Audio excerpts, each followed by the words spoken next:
Good afternoon or evening, depending on where you are joining us from around the world. Welcome to the orientation for Pathway and Transfer students. My name is Shaz, and my pronouns are she and her, and I am a student life coordinator, orientation and transition programs within the student life department. Joining us today are staff from the Academic Pathways and Transfer Department, as well as various departments within Seneca that will share information about the services and supports available to you. We are also joined by a panel of current and alumni student experts who have been through the pathways and/or transfer process and are here to share their journey and tips for success. We will have a question and answer period as well following the presentation and staff and student panels. So you can enter at that time your questions in the chat and we will be happy to answer them. To begin, we would like to acknowledge the land that Seneca is situated on. Seneca buildings here in Canada are situated on Turtle Island, which is North America. We are excited for you to join us on Turtle Island. I will now share a land acknowledgement video.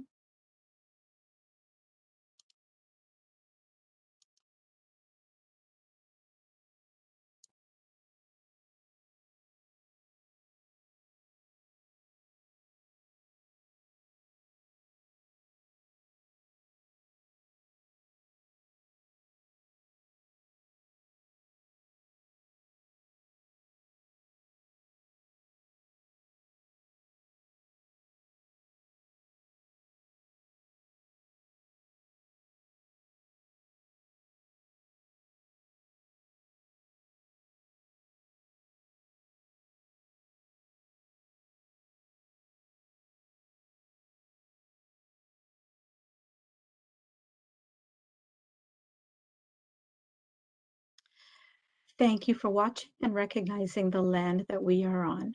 We will begin now with a presentation from the Academic Pathways and Transfer Department. June and Jennifer, welcome. Thank you. So please go ahead and introduce yourselves, and then I will just be in the background here when you need me to switch slides. Sure. So I guess I'll start. My name is June Allison. I'm the Inbound Academic Pathways Coordinator in the Academic Pathways Office. So just telling you a little bit about our department and what we do. So we provide a number of students to, a number of services to students who want to build on their credential through a pathway to Seneca, within Seneca, or even beyond Seneca. So we have a lot of really great resources outlining your pathway options that are available on our website and in our inbound transfer guide and our degree transfer guide. So we help students by advising on eligibility requirements for those pathways. We help with questions on how to apply. We also host a lot of amazing pathway information sessions and some bigger events. We do virtual one-on-one advisement appointments on a weekly basis as well. So I guess you can just switch to the first slide, Chaz. So if you are here at Seneca based on a diploma to degree pathway, one of the biggest things that when you're already admitted to the pathway is finding your completion plan. So first, what you will see on our inbound transfer guide, and there's a really handy QR code link there, so you can get linked right to that guide. You can search by your program that you're in at Seneca, which degree, or you can search by your previous diploma program at your Ontario college. So there's two documents that you will see in each pathway. One of them is called a block map, and that's what you'll see on the screen here. So it basically shows you the entire curriculum for your degree program that you pathwayed into. And then the courses that are in yellow are the courses that you're receiving credit for based on your incoming diploma program. So they all basically look like that, and they'll just be, obviously they'll vary depending on the program that you're coming into at Seneca, the degree, and what your inbound diploma was for that particular pathway. So Shaz, if you could flip to the next slide. The next document that you will see is what's called a completion plan. So some of the pathways will have more than one, and that will be if there's more than one term of entry for that particular pathway. So sometimes you can only start a pathway in the fall. Sometimes you might have a fall and winter option. Sometimes it's only a winter option, or sometimes it's fall, winter, and summer. So there will be a plan for each term of entry. So basically, all this is doing with that plan is it's condensing the rest of the courses that you do have to complete in that degree, and it gives you a really easy to follow plan to do so. So you know exactly which courses to take and when you're supposed to take them, and that will ensure that you finish your degree at Seneca as quickly as possible. So next slide. So if once you see your completion plan and you know what courses you have to enroll in, you can do so on through Student Home. If you're having any trouble getting into some of your courses, some pathways, you might need a little bit of help from your academic area, and the completion plan will tell you that. So if you want to get assistance with that, it's best to reach out to your student advisor. And the way that you would find them is through Student Home. So there's a step-by-step process here on that slide. So first you're going to log into Student Home. You're going to click on Academic Progress, and then you're going to click on Advisors on the bottom left-hand side to see your student advisor's contact information. So once you've found them, you can send them a quick email just outlining whatever issues you're having with enrollment, or you know, what courses you need assistance getting into, and they should respond to you as soon as they can. Okay, next slide. Finally, I just want to touch on a couple of scholarships that we have specifically for degree students at Seneca. The first is the Diploma to Degree Scholarship. So as you'll see here on this slide, it's a one-time $2,500 scholarship for any qualified post-secondary diploma graduate pursuing a Seneca degree who has not received a renewable entrance scholarship. So that's any college in Canada, so any diploma program in a Canadian college. So to be eligible, you have to be enrolled in the degree full-time, and you have to have graduated from your diploma program with a GPA of 75% or a 3.3. The next one is the Renewable Degree Scholarship. So you would be eligible for this scholarship based on your grades from another post-secondary program. So it's based on you maintaining a specific GPA year after year, and that would mean let's say you came in with a 3.0 or a 70%. For the year, you would receive $2,000, and if you maintain that GPA in your studies at Seneca through the next year, you would get $500 per year up to a maximum of 2,000, my bad, sorry. So you would have to maintain that 3.0 GPA to get the $500 every year. So you can only apply for and get one of these awards. So keep that in mind, and you generally have within the first 10 days of classes to apply through Student Home. If you have any questions, reach out to the financial aid team directly. They'd be able to walk you through any problems that you might be having. And you can also see a lot of really other great bursaries and awards that Seneca offers if you don't qualify for either of these. Thank you. Next slide. Over to you, Jen. Next slide, please. So my name is Jennifer. I am one of the academic pathways advisors here at Seneca. So one of the areas that we can support students is in the area of going on to a master's or grad studies program. This is not a pathway. This would generally be supporting you with admissions information and application information. So when you're looking, we have a lot of resources to help students who are interested into doing a master's program after their Seneca degree. So there are events that take place in the fall where we can connect you with university reps to sort of get the information for you. We do workshops and seminars and all of that. So if it is something that you're considering in the future, and you just need a little bit of guidance, or to kind of point you in the right direction to get that research piece started, we can definitely assist you with that. Next slide. Yeah, and Seneca has a wide variety of graduate certificate programs that you might want to take a look at once you're finished either a diploma or a degree at Seneca. Next slide. So if you want any assistance at all from the Academic Pathways Department, you can book an appointment online. Um, if you go to our website, there is a box. We do appointments every week, and we can definitely meet with you and support you while you're here at Seneca. Next slide. And this is our contact information. So if you have any questions, you can reach out to us via email, get onto our website. There's a ton of resources on there, especially if you are looking at graduate studies. There's a lot of helpful resources and tip sheets and links and whatnot. And if you want to follow us on our social media channels, then you'll have a good way to see when we have events happening and when partners are visiting, whether that be on campus or virtually. Next slide. So thank you, June and Jennifer, for that insightful overview of the Academic Pathways and Transfer Department. Next up, we will begin our Services and Supports panel. I will now call upon each of the staff members to say a quick hello and introduce themselves before we get started into the questions. So first, Michelle from Personal Counseling Services and Accessible Learning Services. Hi, everyone. My name is Michelle Potter.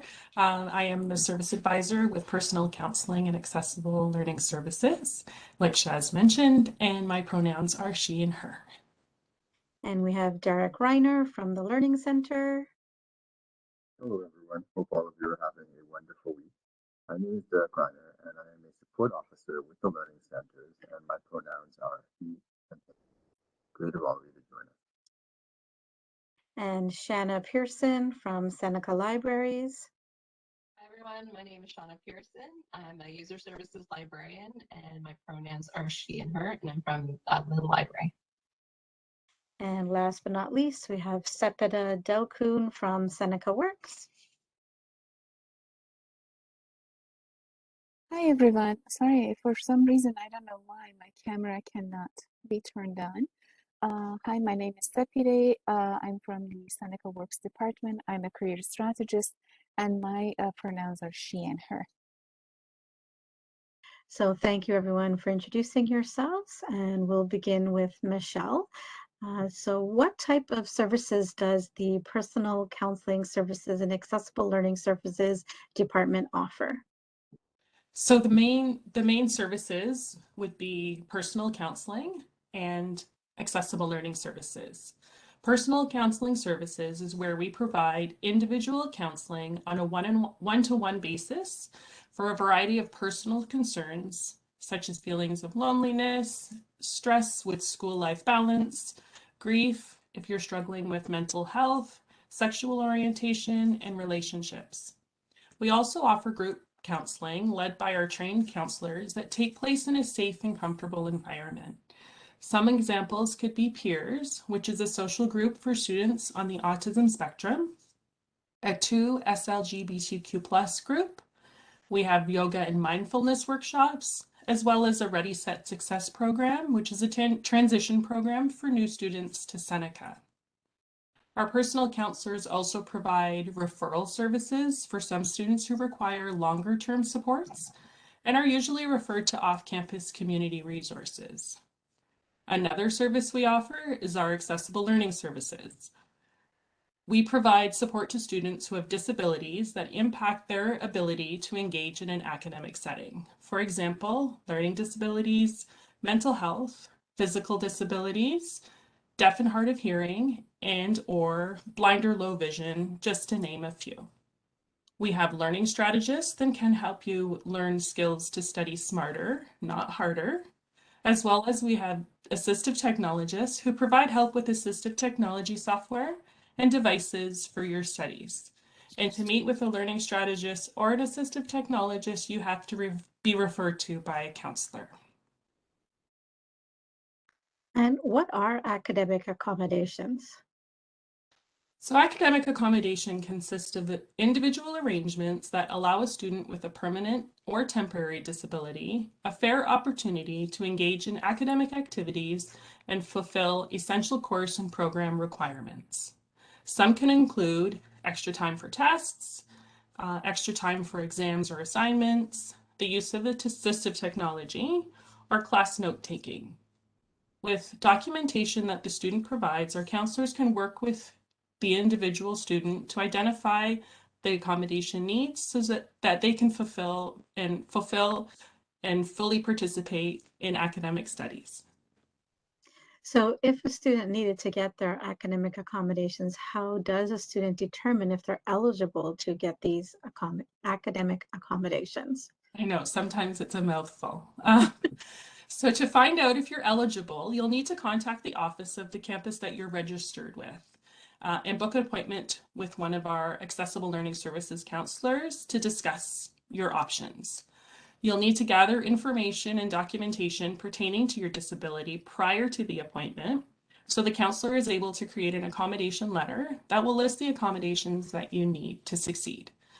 If you do not have documentation, we do have a functional limitation assessment form that you could have a regulated health professional complete on your behalf, or just call us and we can discuss it over the phone with one of our office assistants if there's information that you would need. And how can students register with the department in order to be able to meet a counselor? To meet with a counselor, you would contact the campus that you're registered at. So if you're a Newnham student, you will call the Newnham office. I'll put in the chat our main phone number and the extensions for all the different campuses. And I'll also put in our email address so you can contact us directly if that's helpful. Perfect. Yes. So the email address and the website are in the chat currently, but that would be awesome Perfect. if you can add in the phone numbers. That would be fantastic. Yeah, I'll do that. Just in case it was missed by any students, these services are free and confidential. Yeah, 100%.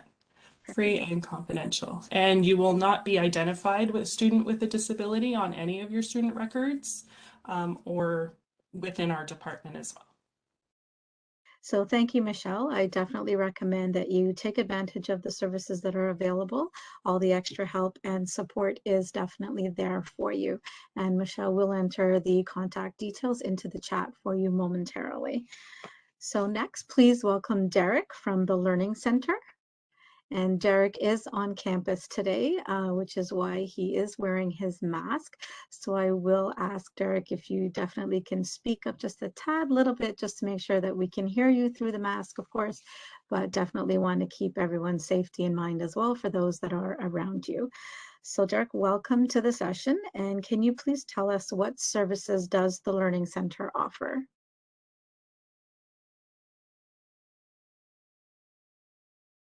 You're on mute, Derek, so you'll need to unmute. There you go. Sorry, my cursor kind of floated. Sorry, very sensitive. Hello once again, everyone. So thank you for that question, Chaz. So the Learning Center offers academic support in a number of different ways. So for example, students can meet with a tutor in a one-on-one setting to clarify concepts, go through practice problems, and basically to get support for a number of different courses. We do try and provide support for as many courses at Seneca as we can. So if ever you're not sure if we can help you with a specific course or with a specific area, please do not hesitate to reach out, and I will be posting the contact information in the chat during today's session, but we always urge you to reach out. So again, we can support you in many different ways in terms of course material, and that support is provided by our peer tutors. And our peer tutors are actually senior students who've done very well in their programs. And one of the advantages to the fact that the peer tutors are helping is that they have experience with the courses. And also as well, you can ask them how they've been successful in their particular programs. And then you can also receive support in the area of English. So English is actually our most popular area in which students seek assistance. So you can receive help for writing, for reading, as well as for speaking skills. And students can meet with an English tutor, again, one-on-one. And these appointments last for approximately 1 hour, whether it's for a specific course or for English help. And again, you can receive help for an English course, or maybe you just want to work on your general English skills, and the tutor can help you. And these particular tutors are not students, but rather they're professionals in their field. So they have a lot of background in the area of English, certain certifications, and tons of experience. And there's many, many tutors to choose from. So we always encourage you to try the tutor, try different tutors to see which you're most comfortable with. And then we can also help you in the area of study skills. So for example, you may want to meet with one of our academic coaches to work on time management skills, or perhaps to work on your note-taking skills. So a lot of students will often seek out these services early in the term, just because they're applicable to all of the courses that they're taking. So again, you can meet with someone in a one-on-one setting for that. And all of these areas, peer tutoring, English, as well as study skills, are also available in group sessions. So we will offer workshops for specific courses, and they're very small so that everyone gets a chance to participate. We offer many English workshops, which are actually our most popular workshops, a conversation club to practice your speaking, writing, grammar workshops, and then we also offer study skills workshops. In addition to all of this, we also have many resources available on our Learning Center space. So once again, we will post the contact information as well as our address, and you'll be able to go through lots of material on our site. And there is no extra charge for any of these services. And again, we will help you in any way that we can. We're here to help you in terms of support, help build your confidence, make you more independent, and just do everything we can to make you feel more comfortable and to make you successful pertaining to your studies. And so if a student is having difficulty with a specific course, what services from all the ones that you just mentioned would you recommend? So there may be a few different sources that can help. So first, they would want to see if that specific course is available on our booking system. And if they are able to find that course, then they would be able to connect with a tutor and again, ask questions about the course content, the course material. But they also may feel that they want to meet with one of the academic coaches to go over study skills, because they may find that, for example, maybe it's not just the content that's causing them issues, but perhaps there's skills involving time management that they may want to discuss. And then as well, we have a lot of students who not only meet with a tutor for the content, but they also then meet with an English tutor to make sure that they're expressing that content in a clear way. So they take a very collaborative approach in terms of seeking out their support. And what is the process for booking an appointment? How would I go about doing that? So it's very easy. So you'll see that when you do go to our site, that there is a little icon on which when you click on it, it'll actually take you to our booking site.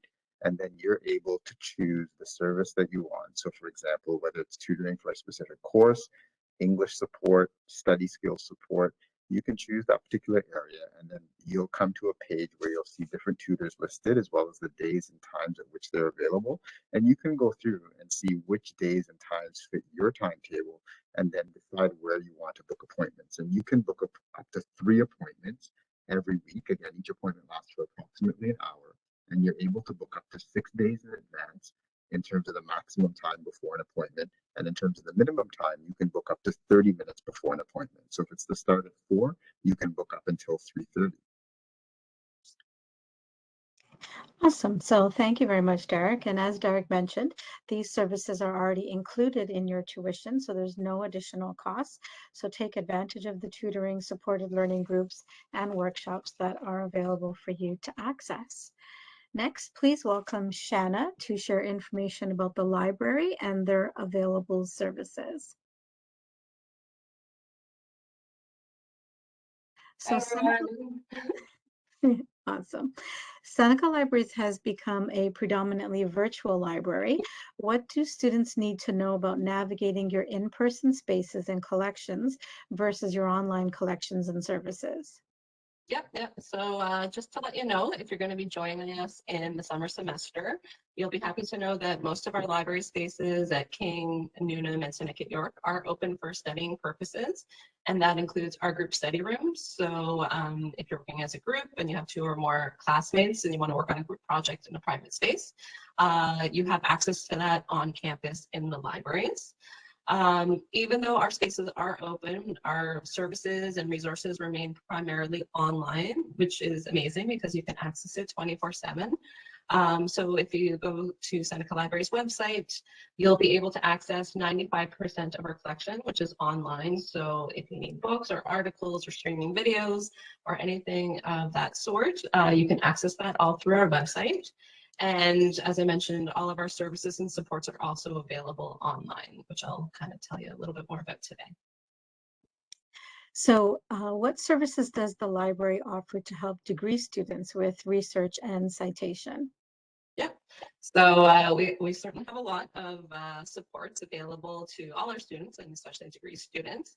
And I'd say the most popular one for degree students would be our research appointments. So we have bookable research appointments with liaison librarians. So you can book a one-on-one 15-minute session with your librarian who has subject and program specialty or knowledge of your areas. And so we utilize screen sharing software, and you can video or audio chat with us, and we'll work together and support you with any research or citation questions you have. So a lot of degree students, you'll find that you'll do a lot of research, and you may get stuck. Sometimes your professors will ask for very obscure information. So if you get stuck with keywords or finding a lot of articles on your topic, we are here to help through those bookable research appointments. And that can be done online 24 hours in advance or more. We also have a lot of online tools that you can learn from at your own pace. So we have online tutorials that can be useful for degree students. So again, as you progress through your degree, you may be asked to do special research such as applied research or extensive literature reviews. So we have a lot of online guides on our website that you can consult to get started and learn how to work through that research process. In addition to those online tutorials, we have subject guides. So if you're coming from another institution, they likely had subject guides, or maybe they were called research guides. And basically they are tailored to your program. So we have one for almost every program at Seneca. And it's a really great starting point for research in your program area. So it's a tailored list of the best databases or reputable websites that you can use for research on a specific topic or discipline.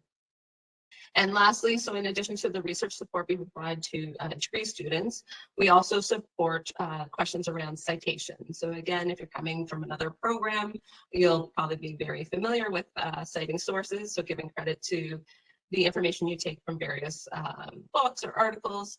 So if you're not sure how to get started when you start at Seneca, or you're being asked to use a citation style that's different from your previous program, we do have various supports and services to help you, so you can chat with us live. We offer live workshops weekly on how to learn more about how to cite sources and to ask your questions. And we also have really robust citation guides, so APA and MLA citation guides. So you'll probably bookmark those. Many institutions across North America use them, and they just provide a lot of examples of how to cite sources, various different sources in MLA or APA. So we have a lot of online supports and services to help you succeed in your programs. That's amazing. That's really great to hear. So on to something that has a little fun in the title. What is the Sandbox, and what services and resources do they offer? Yeah, definitely. So unfortunately, the Sandbox isn't the space in the library that has sand where you can play, which would be really fun. Maybe something to consider down the road. But the Sandbox is our digital media hub that teaches or helps students learn more about digital literacies. So more specifically, if you're asked to create an infographic or a video or a PowerPoint presentation for one of your assignments, which a lot of professors are now asking their students to do, you can come or consult with the Sandbox department through Seneca Libraries, and we can help support you. So again, just like our research and citation supports, we have multiple online guides. So again, if you need to create an infographic, you can look up the guide for that, and it's basically step-by-step guides on what an infographic is, what free tools you can use, how to find images for an infographic that don't violate copyright. So we have tons of online guides. We also offer live workshops throughout the week on how to create videos or PowerPoints and all these different digital media assignments. And on campus, if you're able to come on campus, we also have studios that you can book as well as equipment. So again, if you've been asked to create a video, for instance, for one of your assignments, you can book a studio space. We have green screens and various other equipment. You can borrow a video camera, and you can actually use those studios to film a video. So that's really great. And all of the information on how to book appointments or studios is available on the Sandbox page through Seneca Libraries website. I'm really glad that you clarified what the Sandbox is and how cool it is to use, because like you said, the kid in me right away thought of sand and I want to play. So And you do get to play, just not with sand. it's play, but in a different way, right?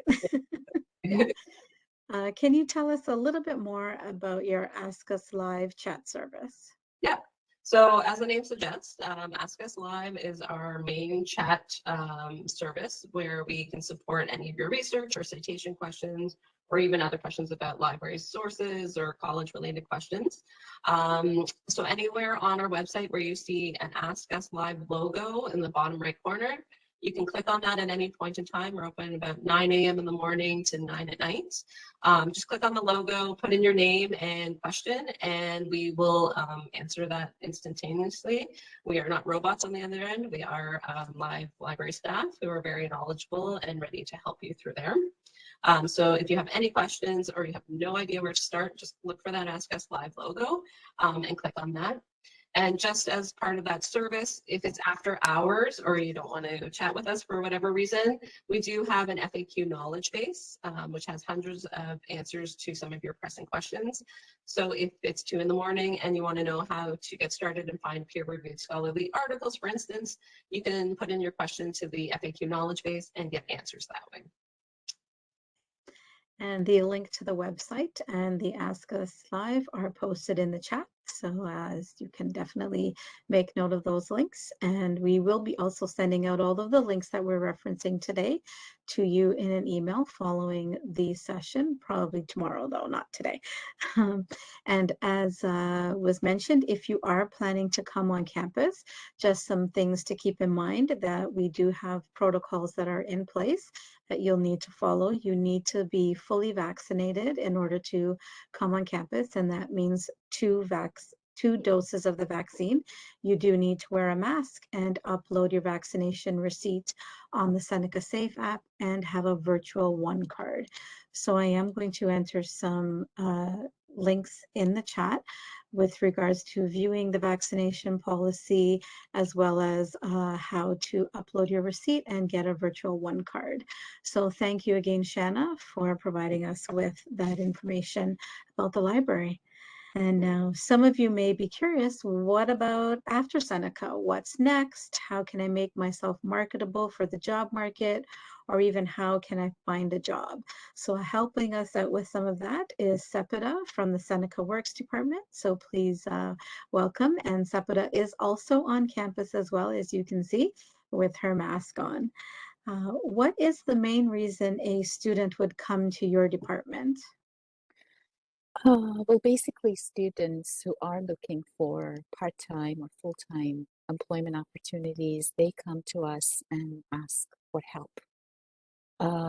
Well, there is no certain time that we should say, hey, it's time for you to look for a job. We always encourage students to start looking for some employment opportunities, even some part-time opportunities, even during their studies. This gives them a kind of a hands-on experience, because whatever, theories that you learn in school, you can put it in practice if you find a relevant job to your area of studies.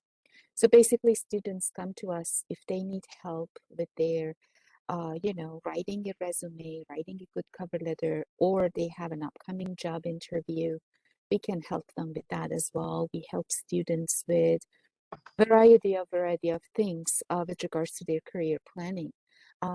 Most students come to us, they are almost done with their programs, but because they have variety of choices, they are a little bit overwhelmed. So we help them, figure out what career path they would like to take, what extra skills or additional skills they need to develop in order to be job ready after their graduation. And since the college is closed for most on-campus activities and services, how can students access your services virtually? Okay, we offer all these services online. We have resume critique sessions. So if you have a resume, for example, whatever format that is, no question asked, you can book an appointment with us. We can sit down and review your resumes and give you some recommendations. We have a lot of online workshops. So all of our workshops are offered online. You can register for those workshops and then attend. And 99% of our workshops are very interactive. There is always a question and answer portion at the end of our workshops. Also, you can book appointment with us if you need help with your LinkedIn profile. So you have a LinkedIn profile, but you really don't know how to look at a little bit more, make it look a little bit more professional, right? Or how you can leverage LinkedIn for your job search purposes. We can help you with that as well. Or we can help you with your job search needs as well. So where to look for a job, how I can tap into hidden job markets, right? How I can network with people in my industry. We can help you with that through one-on-one sessions as well. I will share the link, Shaz, in the chat. We have a career portal. You guys can use your Seneca credentials, like your Seneca ID and password, to log into our career portal. You can use this career portal while you're at school, like during your studies, and also 2 years after your graduation. All these services are free for you guys, even after your graduation, 2 years after your graduation. Are there any upcoming events that you want students to be aware of? Okay, so basically my department hosts a variety of events.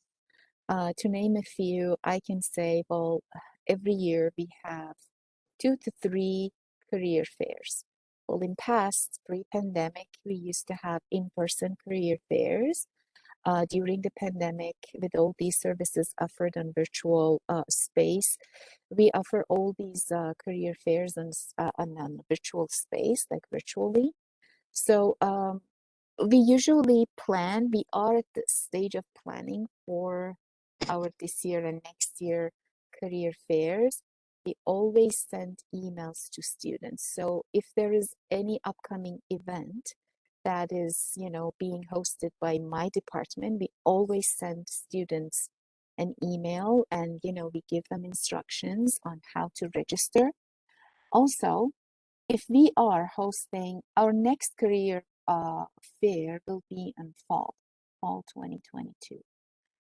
So if you are not ready to participate or you don't know how it functions, how to connect with employers, what to say, how to market your skills, we have a variety of workshops that we prepare you for that day, right? How to sit down with an employer and then talk and market your skills or explore some opportunities their organizations. Also, we host a number of information sessions.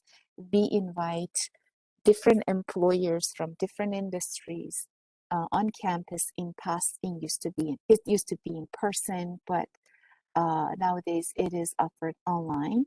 So you get to register, and then on the day of, you just connect, and then you have this nice conversation with the employer in order to explore what opportunities, for example, are available in their organizations. Okay, so you mentioned the online portal, which was Yeah. leading into my next question, so that's great. And we have included in the chat the link to access the online portal. So is that the best place that students can go to look for jobs that are available to Seneca students? Yes. So in this, students can use this career portal in a variety of ways. Well, it depends what the purpose is. If they are looking for some help from career strategists or, Seneca Works department in general,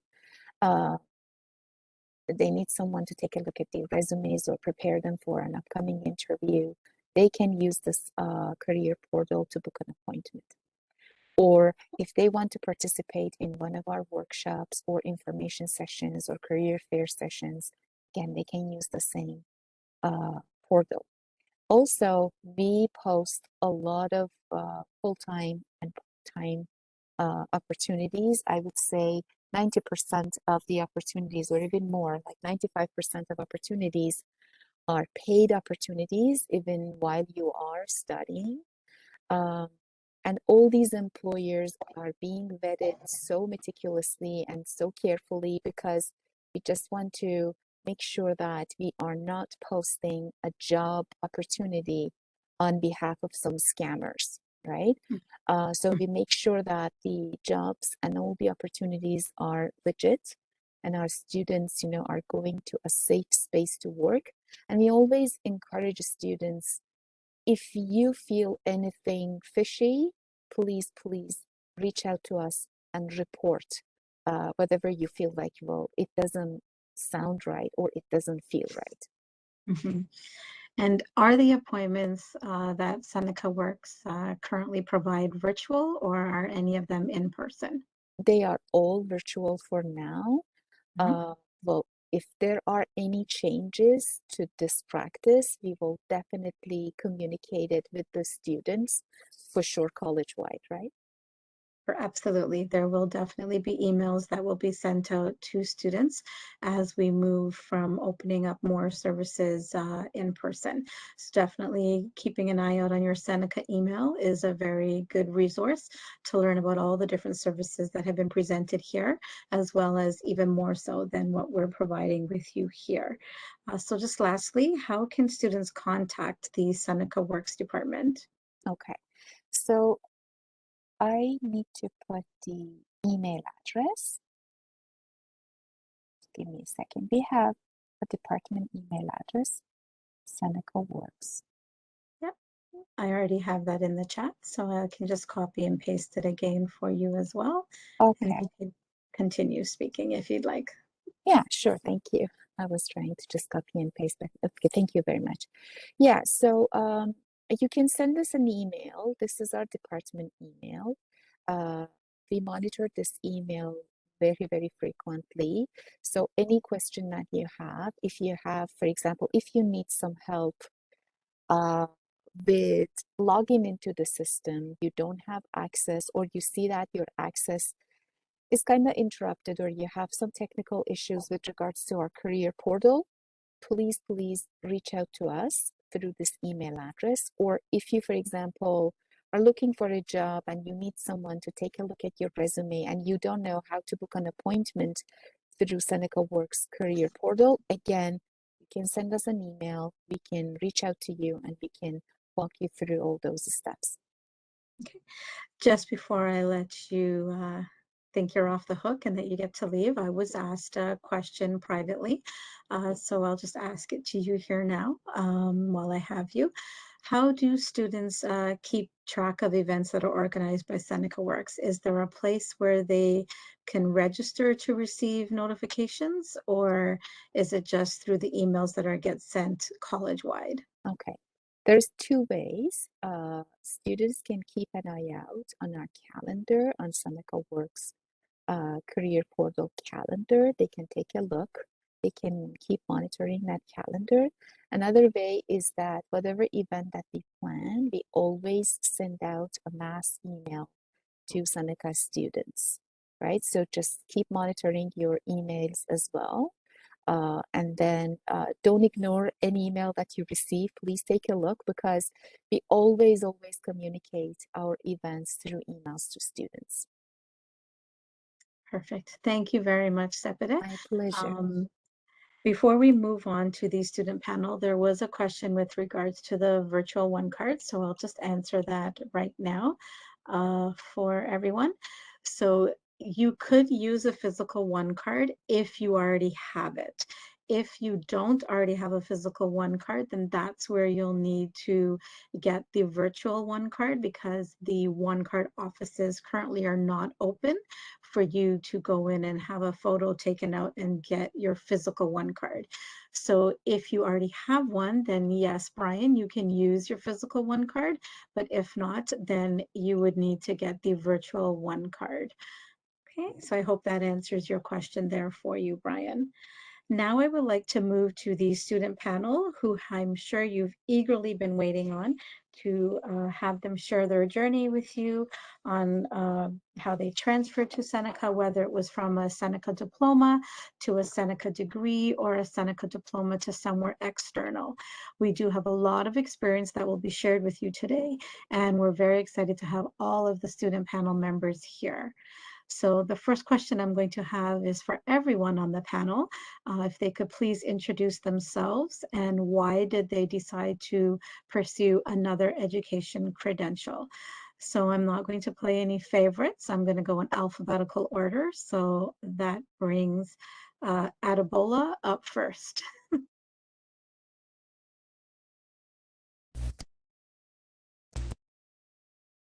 You need to unmute Adebola.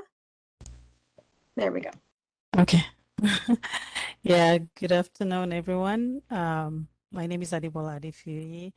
I decided to, so after I completed my diploma in early childhood education, I decided to go for the bachelor's program in child development because the experience I had when I was taking the diploma program, taking placements, I saw that it was very much hands-on. Like I knew everything I was supposed to know, and then going into placement, I saw other students from other colleges who struggled with some things that I could do perfectly.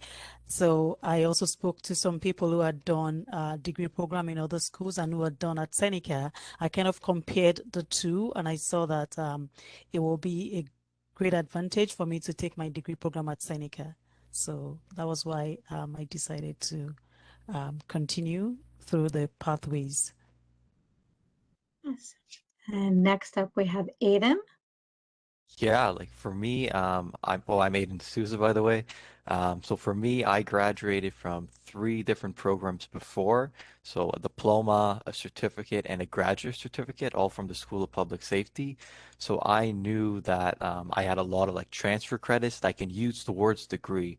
So that was one of the reasons why I wanted to do it. And another was because I know that when it comes to promotion or you want to go to a management level, they always want to look at your education and I wanted to get that degree done so I have like the highest education I can. So that's why I chose to do a degree at Seneca. And next we have Joseph.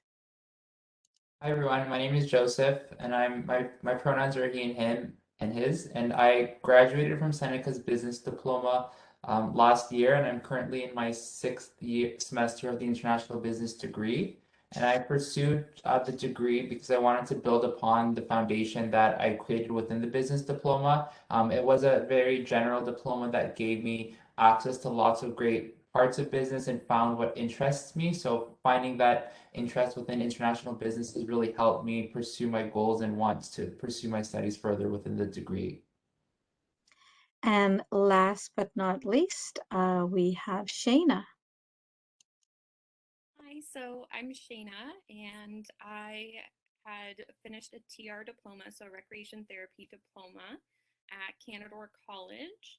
And from there, I worked in the field for about a year, and I decided that I wanted to pursue more education. I wanted to get my degree, so I came to Seneca because I wanted to further my education as I was hoping to become a professor of ATR program, and I knew that I needed to further my education, have more knowledge in the field, and so that's why I came to Seneca. Awesome. So thank you very much for sharing with us a little bit of all of your backgrounds. And now we'll get into the questions. So first, to Adebola and Joseph, why did you choose Seneca? So Adebola, you can go ahead. I chose Seneca because my first reason was because I lived only like 5 minutes away from Seneca. So Convenience is important. yes. And then the next thing I did was to speak to some people that I know were at Seneca, some people from my country, and I asked them questions. So how is the early childhood education program at Seneca? How are you finding it? And they told me about the supports that they get from the Learning Center, from the professors. So I knew that I needed that kind of support. So I said, okay, I think I'll try it. And I tried it and I liked it. So yeah. So, and Joseph? I chose Seneca because I had a really good first impression once I went to the open house and applied actually for my first program. And I thought since getting that support and actually seeing it transpire within my diploma, really helped me make that decision to stay within Seneca to pursue my degree because I already have that familiarity with the community and I'm already building that network within my peers and my professors in order to engage with my academic goals as well as my professional and personal goals. So it really helped me solidify my decision by staying at Seneca and being familiar with the community that I'm already a part of. So definitely Seneca proud all the way around for everyone here in the room right now. The next question that we have for Shayna and Aiden, what would be your advice for a student looking to continue their education at Seneca? Shayna, go ahead. Okay, yeah. So I wasn't sure if we were still going in alphabetical order there. I like to spin things around a little. Okay. So, my advice is to definitely go for it. It was something that when I first started my academic career, I felt that a good way to put it is I wasn't smart enough for a degree. And from there, Seneca really gave me that confidence, that passion for the field, that education that I really needed, but also, as I mentioned, that confidence to be able to move into my master's and graduate from my master's. And it's great to have professors, all of my professors specifically, I can't speak for other programs, but I'm assuming they're very similar, is all of them had either an advanced degree of some sort of master's or even a PhD. They're all extremely knowledgeable in their field and in the subjects that they're teaching.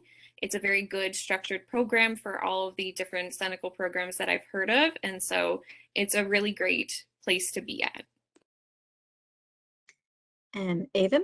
Yeah, no, absolutely. Like for me personally, when I came to Seneca, I came right out of high school and I thought I would only do police foundations and become a police officer. But of course, it didn't work out like that. I'm on my fourth program at Seneca, which has just been amazing journey for like the past 4 or 5 years now.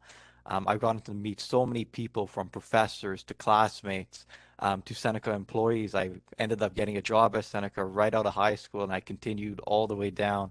I work in the student recruitment department now, but it just gave me so many opportunities, whether it's networking opportunities, educational opportunities that I'm grateful for because of my time spent at Seneca.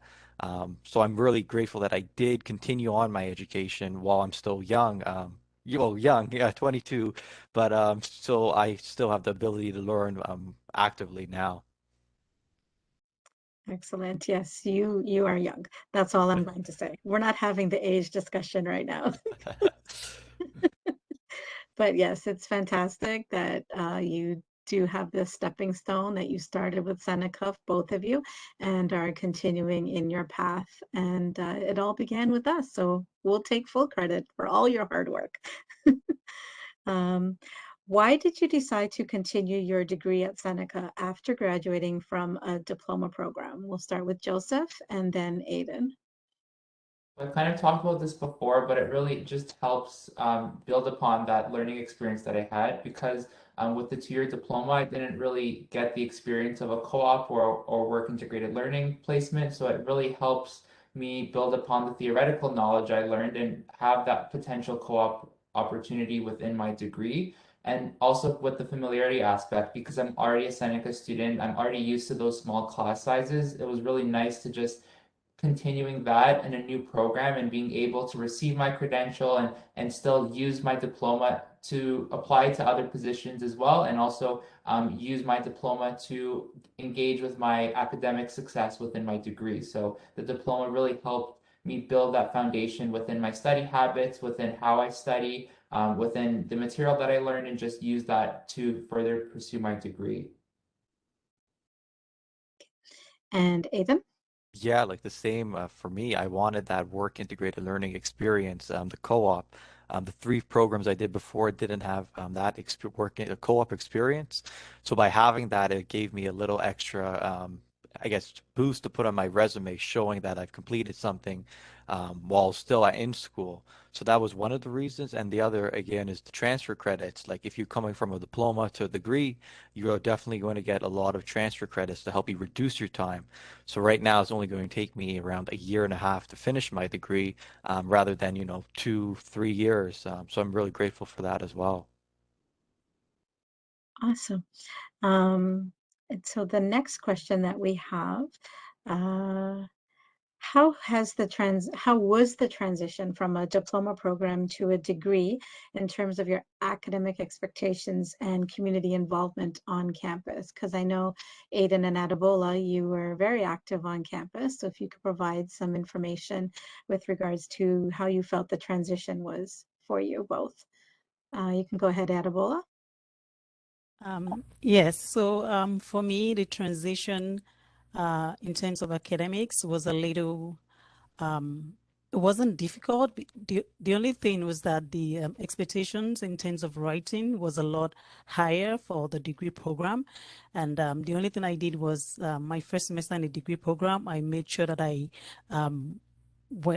took time to go to the library to check and to be sure that my citations were correctly done, because there was no way to there was no more excuses at that level. I needed to just get it right.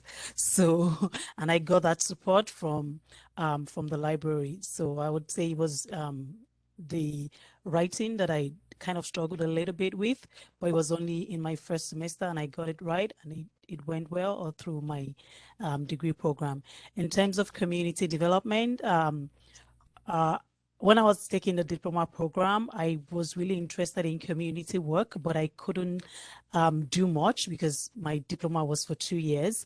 And when I now had more years in the degree program, I was able to really transition into the community work. So I started a club at Seneca. I was supporting Black students. I did all of those, and I was still doing my schoolwork very well. I would say that the support from the student life, the leadership program also helped me a lot, because I took those courses and I felt that they helped to build my confidence, and also helped me to be able to do the community work very well. And eventually it transitioned into me registering a non-for-profit organization eventually. So yeah, so I would say that Seneca gave me a lot of opportunities. Yeah. Excellent. And Aidan? Yeah, like for me, academically, I noticed, there was a lot more work in the degree program, whether it's the reading, the writing, I needed to focus more on that. So one thing I did use was the Learning Center, took some time management workshop. As Derek was saying before, that really helped me because I did want to keep up what I was doing when I was in the diploma program, from everything from being on athletics and recreation to working in the student recruitment department, being a SMILE mentor. I still wanted to keep that up while pursuing that degree. It's just you need to use your time management skills more, because there is going to be a lot more work in any degree programs at Seneca.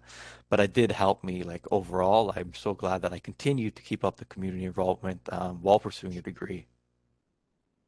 Yes, we definitely do have a lot of opportunities to mix the two with campus involvement, even virtually. We've been trying to do our best to provide services to students to still engage and interact with their community in a virtual environment over the past 2 years. And Adebola, you touched on the academic citation. We do have some academic integrity modules that I just wanted to bring to everyone's attention, that you can definitely take advantage of completing these modules and learning a little bit more about citation, cheating, and plagiarism. And I'll just put that link into the chat for everyone as well, so that you can definitely take the opportunity to look through that and complete some of those modules. And you do get completion badges as well, if that's something that's of importance to you. Badges are new to me. I'm learning as well, but definitely you get those if you complete those 2 modules. So they're listed there in the chat for you as well. So before we get to the next question, there was a question in the chat sent to me privately with regards to mature students and how they fit into Seneca, especially when planning to continue their studies at Seneca. So I know that all of you are over the age of 19, which is what we legally classify as a mature student. So even for the 22-year-old baby, you're still considered a mature student in the sense. But do you have any tips on how it was for you to fit into Seneca and balancing your academics with your personal and work life? And I'll open it up to all 4 of you, actually, if you each wanted to share an experience. And if you don't, that's okay as well. But since it was a question that was thrown in, I'll pass it over to the entire panel. I'm sure we'd love to hear how you managed to juggle it all. And we'll start with Shayna, since you're the first one I see on my screen. Okay, I unmuted myself at the same time, so that worked out well. So I started my degree actually when I was in my 20s. It was after I had worked in the field for a little bit as well. And so I was maintaining a part-time job at the same time as I was going to school. So I was commuting to the King campus, and it took me usually about 45 minutes, but it was still something that I found I was able to have the time management. And it was something where my work was very respectful of me going back to school and furthering my education. And with that as well, I actually made some really great friends while I was in the program. So I was in a mix between a few different years just because of when I transferred in. And I was lucky enough to actually make 2 really great friends that I'm still connected with now, who were both doing the exact same transfer credit I was. And so we were able to study together. We had the same schedules, and it was really beneficial to have that as well because they were mature students as well. And so it just created a really good bond. But I also felt at no point out of place, which was something that I was very worried about in the beginning. But I was treated equally the same. There wasn't any, shame or any embarrassment or anything like that. So it was a really good experience. Absolutely. Joseph? I really agree with Shayna's sentiment because I was a mature student who actually started my diploma. So I came in worrying about, being the oldest in my class and worrying about how people may perceive me because I don't have my first credential at my specific age, right? So I think we all have those different life experiences that we're bringing with us to the classroom. And it was really inspiring to actually see so many other people who are working moms or single parents and coming to the class whom I'm actually friends with to this day as well, and seeing what their experiences are and having that collective understanding that we're all here together pursuing our goals, no matter what age we are, no matter what life experiences we've had.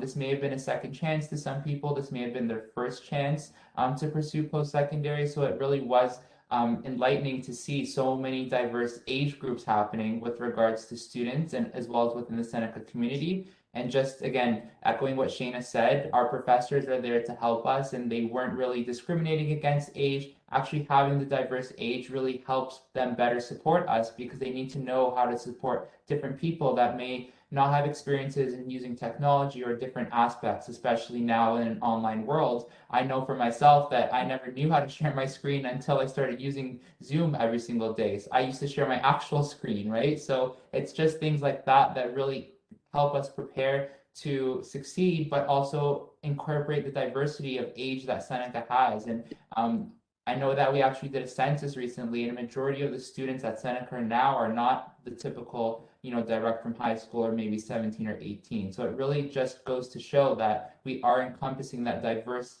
community that we have, and being a mature student motivate me to actually want to contribute and be proud of being a mature student and not seeing that as a negative aspect of my academic success at Seneca. Ada? Yeah, like again, what Joseph was saying was amazing. Like diversity is key at Seneca. From all my programs I've been in, I've seen people, that's coming out of high school to starting their second career. It's just amazing to see how diverse our community is.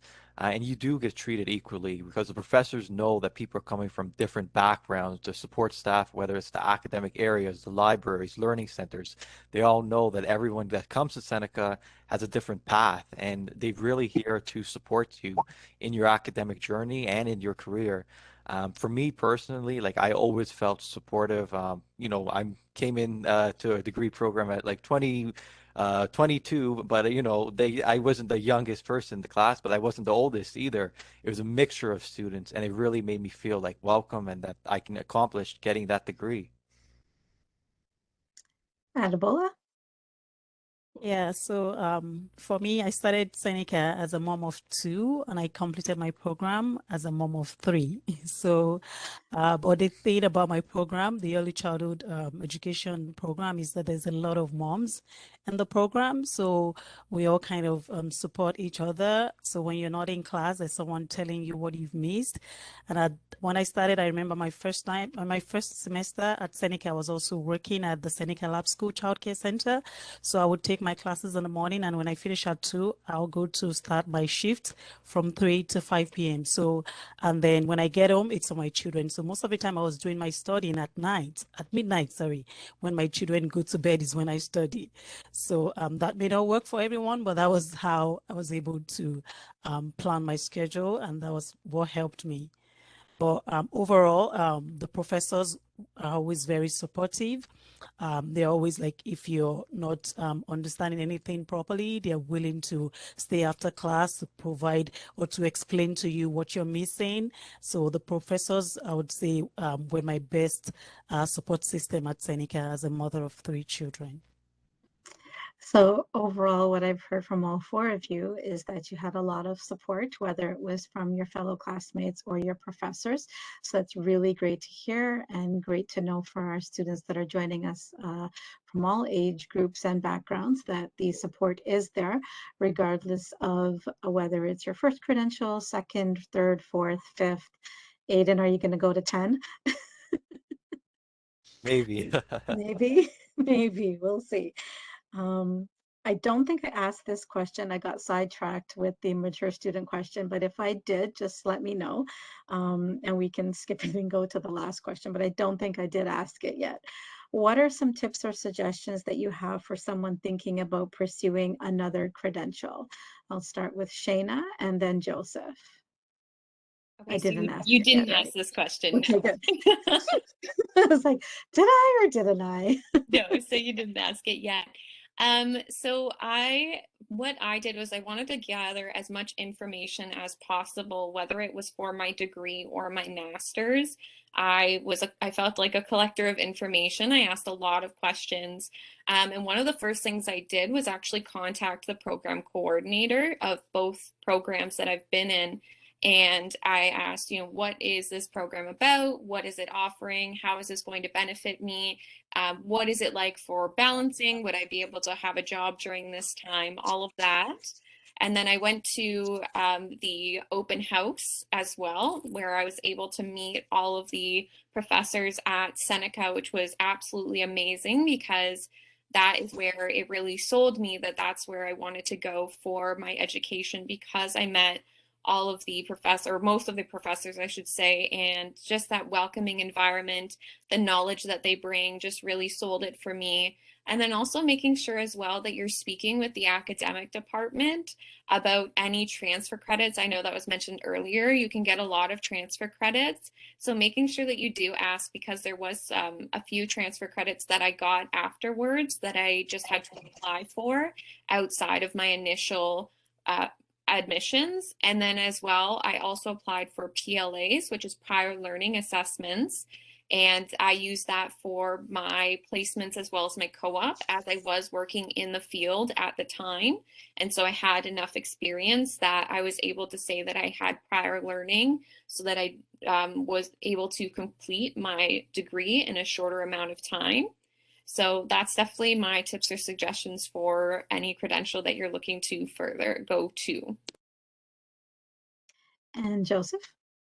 Similar to Shayna, I would just kind of say make the most of the resources and supports that you have here at Seneca, because they really do help you make that decision and kind of consider what your other options are. Because for me, I never really thought that I was going to pursue my degree after my diploma. It's a thought process that goes along once you actually are in your diploma and you're considering what your options are. I know I bugged the academic pathways team a lot. I booked lots of appointments and kind of talked about what my options are because the better you do in your diploma, essentially, the higher your GPA is, the more options you have to pathway, right? So I could have pathway to other institutions. I had that option because of how hard I was working to maintain a GPA. So just speaking with the academic pathways team, I was able to really understand that the fastest pathway for me to complete my degree would have been at Seneca. And having that diploma to degree scholarship and having that familiarity with Seneca really made me want to stay at Seneca because I'm already ingrained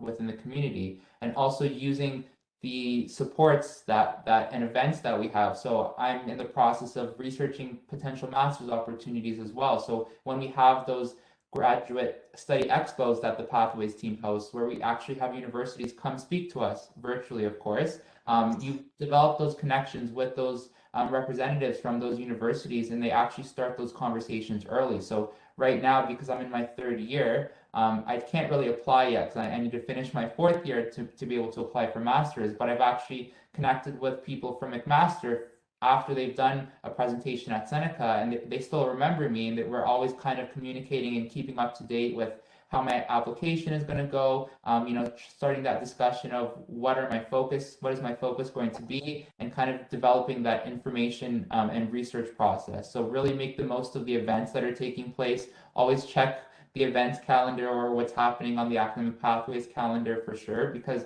they're always there to help you if you want to pursue a master's, if you want to pursue graduate studies, or if you just want to build upon your credential, like what Aiden is doing. So there's those resources that are available. And I know we've just kind of recreated that student intranet space, and I'm still getting used to that space. So once you start, doing that research and taking that time to go through the resources there, it's definitely helpful to know that all the great things you have access to.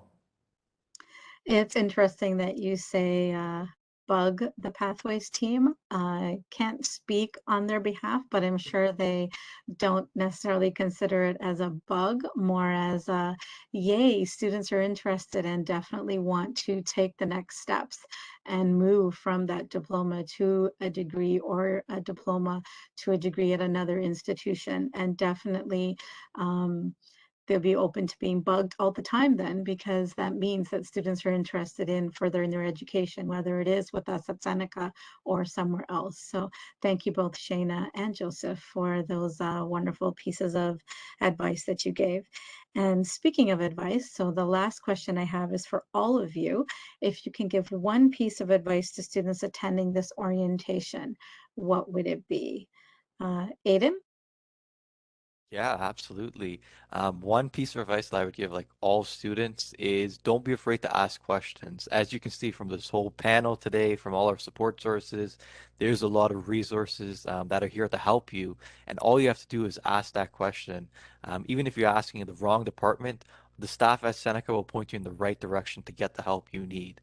I also want to mention get involved with the community. Our Seneca Student Federation is a great place to start. They have a lot of events, a lot of clubs, a lot of student government leadership that you can get involved in just to make the most of your time at Seneca. Adebola? I think I'm just going to echo what Aiden just said. Ask a lot of questions. Ask questions, because if you don't ask, there's no way you're going to know what's available. At Seneca, there's always more than your academics. For example, I was always going to the financial services to find out about their bursaries and what's available, what I could apply for. And I saw that they had a lot of opportunities, and I submitted application for some of those bursaries, and I got them. I got the scholarships, but I had people in my class who didn't know what those things were and never got any of them until they graduated. So I would say ask questions. I also know that SSF, like Aiden said, they have food bank, there's free food. For a long time at Seneca, I thought those food were for sale, so I wasn't going there. And then when I knew they were free food, I started going there. So it's always good to ask, because if you don't ask questions, you don't know what's available for you at Seneca. There's a lot of opportunities, but you need to look out for them. Yeah, thank you. Absolutely, I agree. If you don't ask, you never will know, and there's never a silly question. You might think so, but a lot of other students could be asking the same question, and we definitely will do our best to answer those questions, as both Aiden and Adebola mentioned so far. Joseph?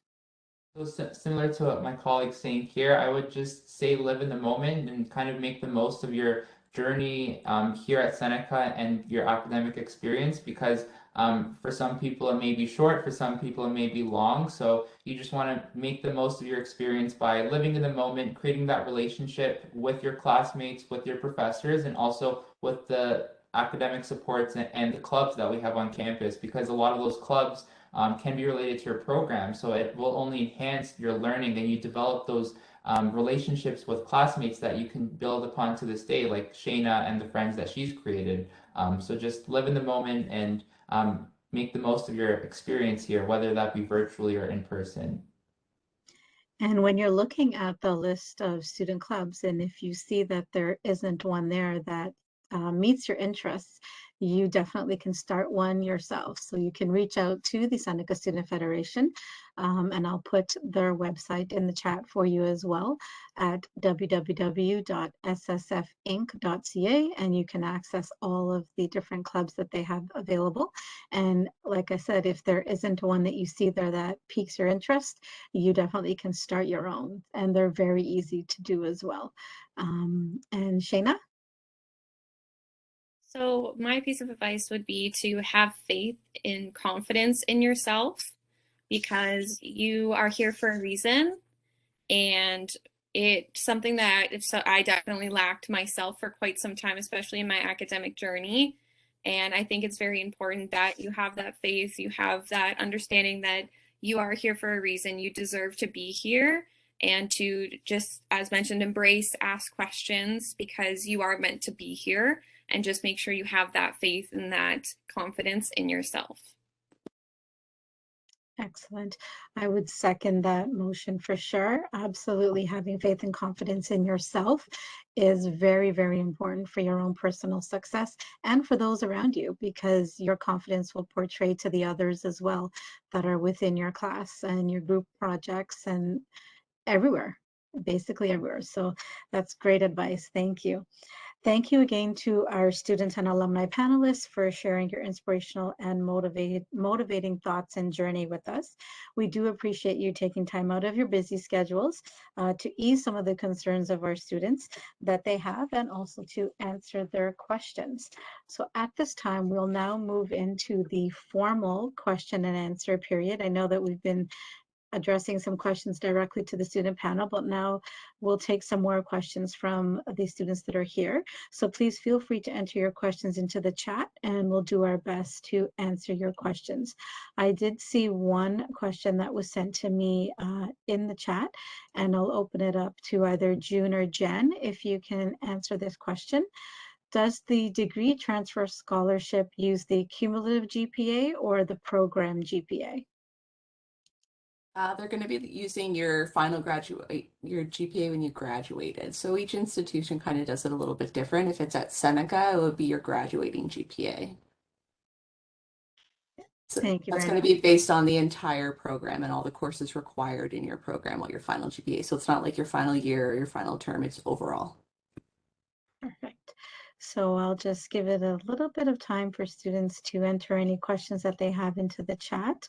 But right now that was the only other one that we didn't cover. I waited until the end of the student panel since it didn't directly relate to them. So give it a few more minutes. You can go ahead and enter your questions into the chat and we'll be more than happy to answer them for you. So it doesn't look like we have any further questions that are coming in. So thank you for everyone for taking the time to join us. And thank you very much to our panelists and our Academic Pathways team as well. I hope you found the session helpful. We will be sending out a survey in the next few days, and we would appreciate your feedback on the event. Take care and stay safe, everyone. Thank you for joining us. Bye.